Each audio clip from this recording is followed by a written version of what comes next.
여러분, 엘리야는 사르밧 과부의 집에 머무는 동안 하나님의 말씀의 진실함 그리고 확실함을 직접 체득을 했습니다.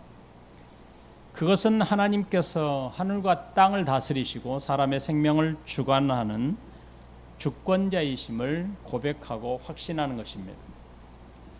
하나님은 엘리야를 그리시기네가로 보내셨고, 그리고 사르밧으로 보내 매일같이 기적으로 살게 하셨습니다.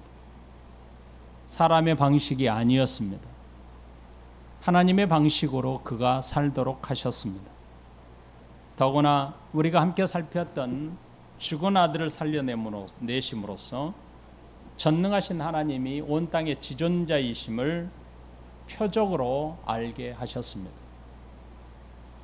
이에 사르밧 과부는 자신의 입술로 엘리야의 입에서 나오는 모든 말씀이 하나님의 진리의 말씀이라고 고백합니다. 그녀가 고백하기를 엘리야는 하나님께 속한 사람이고 엘리야가 전하는 모든 말씀은 여호와의 말씀이기에 진실하다, 이렇게 고백했어요. 지금까지 그녀가 겪었던 일은 우리가 상상을 초월할 만큼 경이로운 것입니다. 신비로운 기적이었습니다.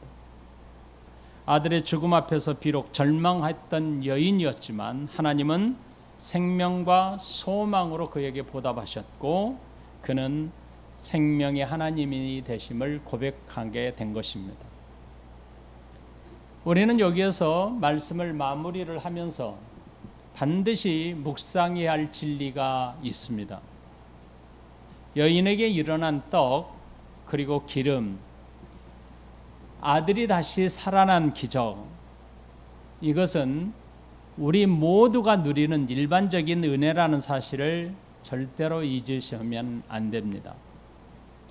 여기서 일반적인 은혜라는 뜻은 기적이 일반적이라는 뜻이 아닙니다. 사람의 영혼 구원과 관련이 없다는 뜻입니다. 비록 일반적인 은혜라고 부르지만 특별한 방식의 기적과 표적이었습니다. 일상에서의 삶에서 일어나는 일반적인 은혜는 기억하십시오. 특별한 목적을 바라보게 하는 겁니다. 분명 여인에게 일어난 일은 특별한 기적입니다. 비록 특별한 기적의 방식이라 하더라도 그녀의 구원과 영혼 구원과 관련이 없다면 그것은 특별한 방식으로 임한 일반적인 은혜라고 부릅니다. 아침에 일어나서 나도 모르는 사이에 숨을 들이킵니다. 그리고 숨을 내뱉습니다. 이것이 일반적인 은혜입니다. 그런데 내 힘으로 되는 것이 사실은 아니라는 것입니다. 내 목숨을 내가 주관할 수 없는 것처럼 이 모든 것들은 사실 일반적인 은혜입니다. 특별한 방식으로 우리를 매일 살게 하지만 그것은 일반적인 은혜에 속한 겁니다. 하나님께서 특별한 방식이 아닌 평범한 방식으로 행하는 일이라 하더라도 사람의 영혼과 관련되어 있다면 그것은 특별한 은혜라고 부릅니다. 지나가는 사람의 입술에서 들리는 찬양이, 부르는 찬양이 어느 날 예수 그리스도를 만나게 했다면 그것은 특별한 은혜인 겁니다. 우리가 특별한 은혜라고 부르는 이유가 있습니다. 그것은 일반적인 은혜로는 우리의 구원에 이르지 못하기 때문이에요. 특별한 방식으로 기적이 일어났다 하더라도 사람의 구원과 관련이 없다면 그것은 일반적인 은혜라고 부릅니다. 사람이 다시 사는 것, 병든 자가 고침을 받는 것 등이 그의 영혼 구원과 관련이 없다면 그것도 일반적인 은혜입니다. 우리가 사는 세상에서 얼마든지 특별한 방식으로 일어나는 기적도 볼 수 있습니다. 번개를 맞고도 멀쩡히 살아난 사람, 죽었다가 며칠 이후에 다시 살아난 사람이 얼마든지 있습니다. 3년 동안 의식이 없이 병실에 누워있던 사람이 갑자기 어느 날 아침에 회복된 사건. 얼마 전에 제가 직접 읽었던 뉴스인데 넘어져서 잠시 의식이 없었던 사람이 일어났더니 갑자기 다른 언어를 한 번도 사용하지 않았는 언어를 모국어처럼 사용하기 시작한 사람이 있었습니다. 우리가 살아가는 세상에서 특별한 방식으로 일어나는 기적들이 얼마든지 있습니다. 이 모든 기적들이 그의 영혼 구원과 관련이 없다면 이것은 일반적인 은혜라고 부르게 됩니다. 여기에는 천지 만물이 존재하고 유지하는 방식도 포함합니다. 1년 사시사철이 그렇습니다. 곡식이 나고 자라고 열매를 맺는 것도 그렇습니다. 우리가 목숨을 유지하고 살아가는 원리까지도 마찬가지입니다. 우리가 이 모든 원리를 다 이해하지 못한다 하더라도 모든 것이 하나님이 베풀어 주신 일반적인 은혜에 해당합니다. 성경은 무엇일까요? 성경은 우리에게 일반적인 은혜를 위해서 존재하는 게 아닙니다. 성경은 우리에게 특별한 은혜를 위해서 기록되었습니다. 그것은 자기 백성을 구원하시기 위한 하나님의 계시입니다. 영혼 구원을 위한 기적은 특별한 은혜라고 부릅니다. 그 기적이 평범한 방식이든 특별한 방식이든 구원과 관련되어 있다면 특별한 은혜입니다. 특별한 은혜는 하나님의 백성들에게 주어지는 구속적 은혜입니다. 예수 그리스도를 통해서 받게 되는 죄 사함과 영생입니다.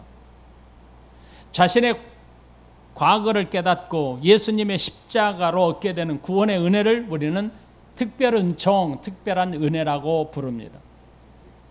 엘리야와 사르밧 과부에게 있어서 떡과 기름은 특별한 방식의 기적이었습니다. 하지만 그녀의 구원과는 상관이 없는 일반적인 은혜에 해당되는 겁니다. 사르밧 과부는 모든 사람이 일용할 양식을 구하는 것처럼 떡과 기름을 구하는 방식이 일반적이지는 않았습니다. 그녀에게 하나님은 특별한 방식으로 양식을 공급해 주셨습니다. 하지만 그녀가 매일처럼 기적을 경험한다 하더라도 그녀의 구원과 관련이 없습니다. 그녀에게 일어난 기적은 공급받는 방식이 일반적인 방식과 다를 뿐 모든 사람들이 함께 누리는 겁니다. 이것을 우리는 일반적인 은혜라고 말합니다. 그렇다면 여인에게 특별한 방식으로 일반적인 은혜를 누리게 하신 하나님의 뜻이 없을까요? 있습니다. 그것은 그녀를 통해 선포하실 하나님의 뜻이 분명히 있습니다. 여인의 아들이 죽었다는 것도 일반적인 삶의 방식입니다. 모든 사람은 죽게 되어 있습니다. 여인의 아들이 다시 살았다는 것은 특별한 방식의 기적입니다. 죽은 것은 일반적인 방식이지만 다시 산 것은 특별한 방식입니다. 이 기적 자체가 그녀와 아들의 구원이 연관되었다, 관련이 있다라고 할 수는 없습니다. 하나님께서 죽은 여인의 아들을 다시 살려주신 이유가 있습니다. 그것은 하나님의 뜻이기 때문입니다. 하나님의 뜻을 이루기 위해서입니다. 성경에서 밝히고 있는 하나님의 뜻은 사르밧 여인의 입을 통해서 고백하게 하셨습니다. 내가 이제야 당신은 하나님의 사람이요 당신의 입에 있는 여호와의 말씀이 진실한 줄 아노라 하니라. 여러분, 엘리야의 사역과 여인의 고백을 통해서 우리는 두 가지 중요한 신학적 의미를 살펴보아야 합니다. 그 첫 번째로는 엘리야는 신적 권위를 가진 하나님께서 보내신 선지자라는 믿음의 고백입니다. 두 번째로는 엘리야는 장차 예수 그리스도를 예표하는 사역자라는 의미입니다. 우리가 살펴봐야 될 것 첫 번째는 엘리야가 신적 권위를 가진 하나님께서 보내신 선지자라는 고백에 대해서 살펴보아야 합니다. 여인은 이렇게 고백합니다. 이제야 당신은 하나님의 사람입니다 라고 고백했습니다. 여러분, 여기서 이제야라는 말은 아들이 죽었다가 다시 살아난 시점만을 의미한다고 해석하면 안 됩니다. 쭉 있었는데 이제야, 이 말은 아들이 죽었다가 살아난 그 시점만을 의미하지 않습니다. 엘리야를 처음 만났을 때부터 지금까지 자신이 지켜본 결과 하나님의 사람이라는 사실을 인정한다는 뜻입니다. 여인은 아들이 죽었을 때 엘리야가 엘리야에게 뭐라고 했습니까? 하나님의 사람이요, 당신이 나와 무슨 상관이 있습니까? 라고 울붓지 않았습니까? 그러니 죽은 아들이 살아났기에 드디어 이제서야 라고 하는 뜻이 아니라 이미 그 전부터 그는 하나님의 사람이라고 고백하고 있었습니다. 그러므로 죽은 아들이 살아난 그 시점 이후에 내가 당신은 하나님의 사람입니다 라고 고백했다고 할 수 없습니다. 왜냐하면 아까 설명한 것처럼 엘리야는 이미 하나님의 사람임을 알고 있었기 때문입니다. 그러므로 이제야 당신은 하나님의 사람이요 라는 고백이 진짜 중요한 내용이 아닙니다. 그 뒤에 따라 나오는 고백이 중심입니다. 그것은 무엇입니까? 당신의 입에 있는 여호와의 말씀이 진실한 줄 아노라 라는 고백입니다. 여인의 고백은 죽은 아들이 살아났기에 감탄한 것이 결단코 아닙니다. 죽은 아들이 살아난 것이 하나님의 말씀의 권위를 확증하는 표적이다라고 고백한 것입니다. 여인은 먼저 당신은 하나님께 속한 사람이라고 먼저 고백했지요. 이 고백의 의미는 당신은 하나님께 속한 선지자라는 말입니다. 왜냐하면 앞뒤 문맥 뒤에 따라 나오는 고백을 함께 살펴봤을 때 선지자라는 뜻과 정확하게 일치하기 때문입니다. 여러분, 선지자가 무슨 뜻입니까? 하나님의 말씀을 대언한다, 하나님의 말씀을 대언하는 자다라는 의미가 선지자입니다. 그러니 당신은 하나님께로 속해 있다, 하나님께로부터 보냄을 받았다, 그리고 하나님의 말씀을 받아 백성들에게 전하는 사람이다 라고 정확하게 그는 자신의 입을 통해서 고백한 겁니다. 여인의 고백에는 하나님의 사람, 곧 하나님께 온 선지자라는 의미입니다. 그런 뜻에서 그가 전하는 말은 하나님의 말씀이라는 의미입니다.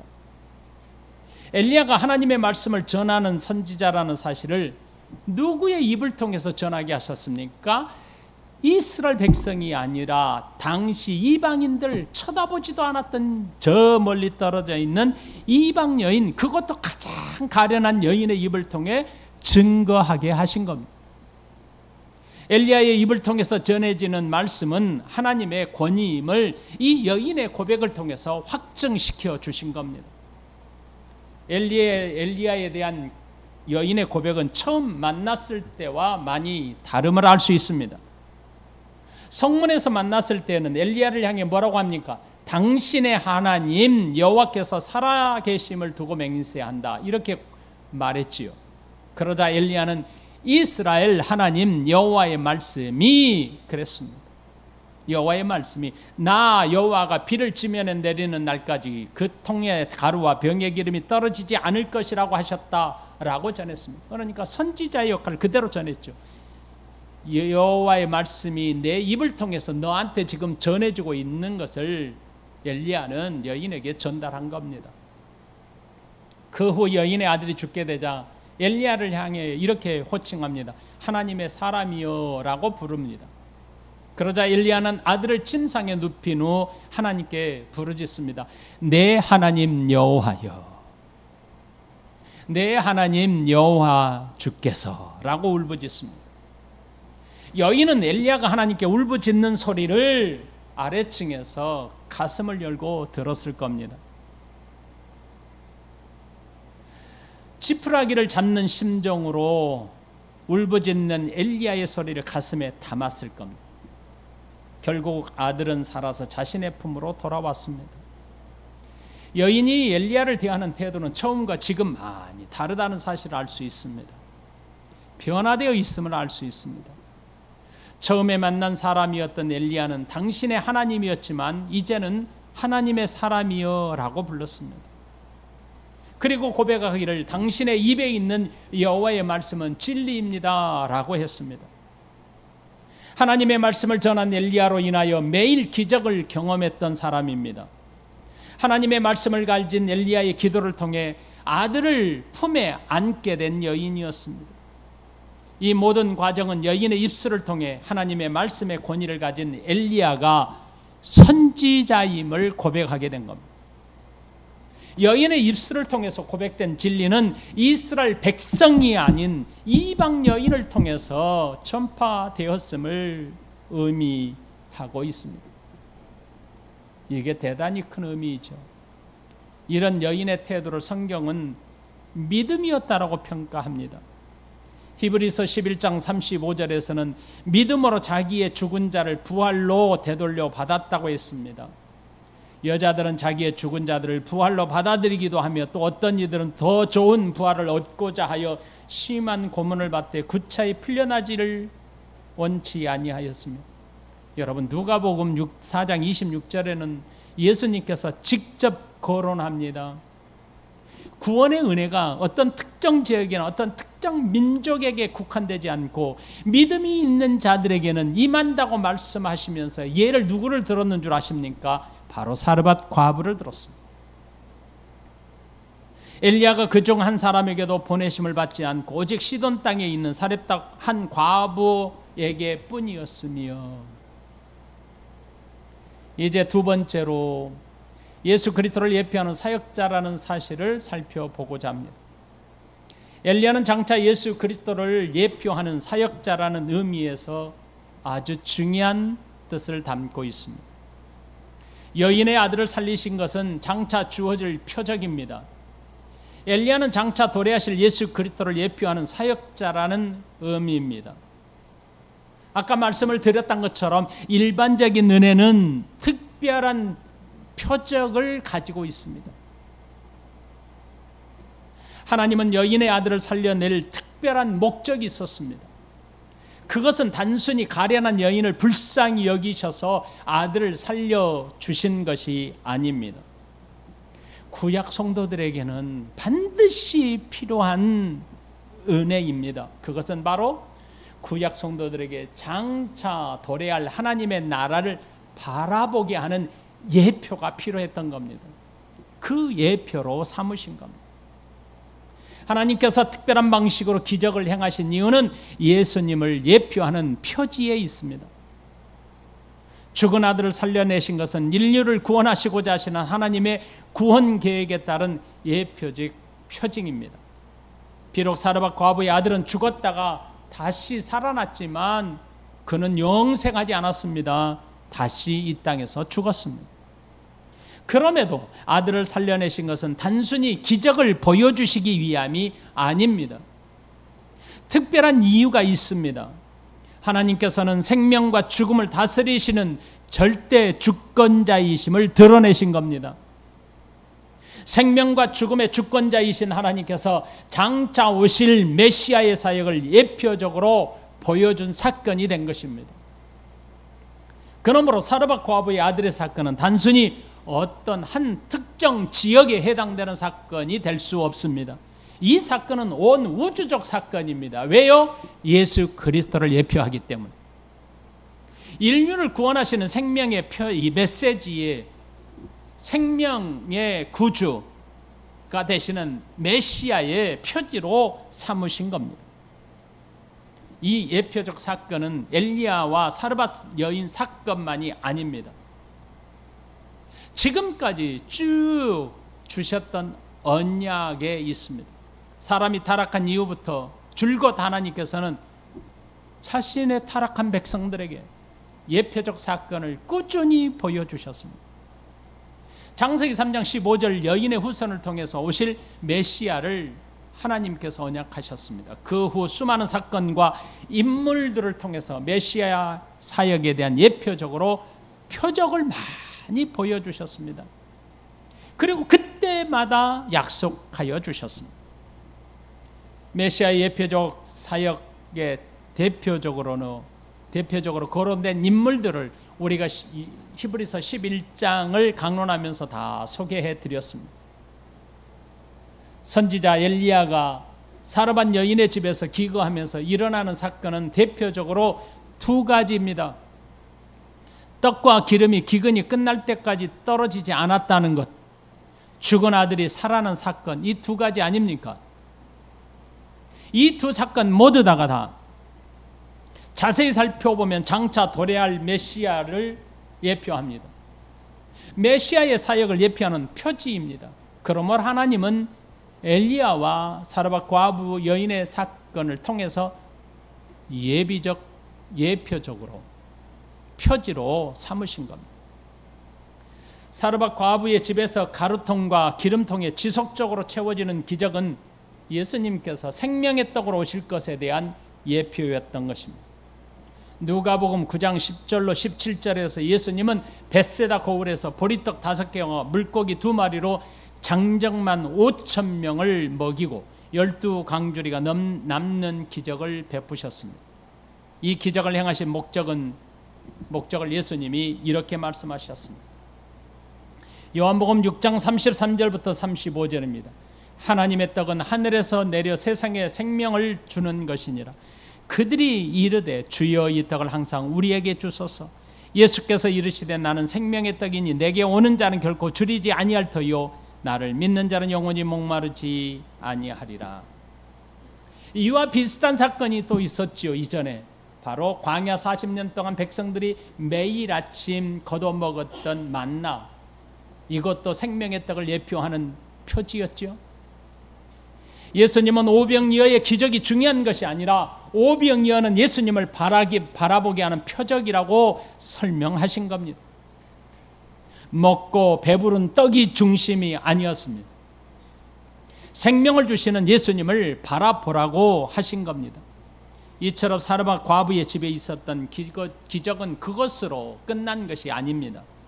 구약의 성도들로 하여금 장차 오실 메시아의 사역을 바라보게 하는 예표적 성격을 띈 것입니다. 죽은 아들을 살려낸 것도 장차 도래할 메시아를 바라보게 하는 표적이었습니다. 구약의 기적은 장차 오실 예수 그리스도께서 생명을 주실 분임을 미리 보여주는 그림자였습니다. 예수님은 누가복음 7장에서 나인성 과부의 죽었던 아들을 살려주셨습니다. 마가복음 5장에서는 회당장 야이로의 죽었던 딸을 살려주셨습니다. 또한 요한복음 11장에서는 마리아와 마르다의 죽었던 오라버니 나사로를 살려주셨습니다. 이처럼 엘리야의 예표적 사건이 예수님께서 메시아 되심을 표적으로 성취하신 겁니다. 예수님께서 구약의 예표적 사건을 성취하심으로 예수님이 메시아가 되셨다라는 사실을 증거하신 겁니다. 요한복음 11장 25절 예수께서 이르시되 나는 부활이요 생명이니 나를 믿는 자는 죽어도 살겠고, 요한복음 14장 6절 예수께서 이르시되 내가 곧 길이요 진리요 생명이니 나로 말미암지 않고는 아버지께로 올 자가 없느니라. 사르밧 과부의 죽은 아들을 살려내신 엘리야의 사역은 장차 오실 메시아를 예표하는 표적이었습니다. 하나님은 그것을 목적으로 사용하신 겁니다. 구약의 백성들에게 이 언약에 따른 메시아의 언약에 따른 표적을 주어야만 했습니다. 왜냐하면 성경이 문자적으로 기록되기 전이거든요. 그러니 그 표적이 필요했던 겁니다. 표적을 붙들고 예표를 붙잡고 살아야 했습니다. 그러니 구약의 백성들에게 장차 오실 메시아를 예표하는 표적으로 부활의 소망을 갖도록 하신 것입니다. 이제 17장의 말씀을 모두 정리하겠습니다. 사르밧 과부의 사건을 정리하면서 우리는 그녀의 입을 통해서 고백한 말씀을 붙잡아야 되겠습니다. 여인에게 일어난 기적은 세월이 지나면 잊혀지게 됩니다. 기적도 일상화되면 더 이상 기적이 아니라고 말씀을 드렸습니다. 그 기적이 아들을 다시 살려냈다 할지라도 그 아들과도 언젠가는 다시 헤어져야 하는 것 아닙니까? 이것을 붙잡으면 우리에게 다 허망한 것이 될 것입니다. 그러나 영원토록 변하지 아니하는 그것을 붙잡아야 됩니다. 그것이 무엇입니까? 바로 여인의 입을 통해서 고백한 말씀입니다. 따라합시다. 여호와의 말씀은 진리입니다. 이 고백은 영원합니다. 1.1억도 변함이 없다고 말씀하셨습니다. 천지는 변해도 변함이 없는 여호와의 말씀. 우리의 신앙이 기적만을 바라보다가 진짜 보여주고자 하는 표적을 놓치는 삶을 살지 말아야 합니다. 하나님의 말씀을 붙잡고 믿음으로 신앙해야 합니다. 하나님은 우리에게 일반적인 은혜를 베풀어 주심을 알게 하시고 그 일반적인 은혜로 우리가 풍족한 삶을 살게 하십니다. 사실 가만히 따져보면 일반적인 은혜도 우리의 힘으로 할 수 있는 것이 별로 없습니다. 하나님의 전능하심으로 우리에게 거저 주신 것들이 대부분입니다. 하지만 일반적인 은혜로는 우리가 구원에 이를 수는 없습니다. 그렇다고 하더라도 일반적인 은혜를 누리는 순간순간 우리는 반드시 우리에게 베풀어 주신 은혜의 하나님께 감사와 찬송을 돌리며 살아야 합니다. 그래야 이 땅에 사는 날 동안 어려움을 닥쳐도 감사가 넘치게 됩니다. 감사하며 사는 동안 나의 구원을 위해서 십자가에서 대속하신 예수님을 바라보며 살아야 합니다. 이것이 특별 은혜를 받은 저와 여러분, 우리 모든 성도들의 마땅한 삶이 될 것입니다. 일반적인 은혜가 특별한 방식으로 우리에게 주어질 때는 구원을 위한 표적임을 반드시 기억하셔야 합니다. 구약의 성도들이 메시아를 바라보는 예표로 삼고 신앙생활을 했던 것처럼 우리들도 소망 가운데 살아가야 합니다. 오늘 하루 누리고 사는 삶은 장차 주어질 영광의 나라를 예표하는 삶이라는 사실을 잊지 마십시다. 장차 재림하실 예수님을 기다리며 완성할 하나님의 나라를 소망함으로 살아가기를 바랍니다. 이번 한 주간 일반적인 은혜를 누리든 특별한 방식으로 주시는 은혜를 누리든 간에 예수 그리스도를 바라보며 사는 소망의 한 주가 되기를 예수님의 이름으로 축복합니다. 아멘. 같이 잠시 기도하십시다.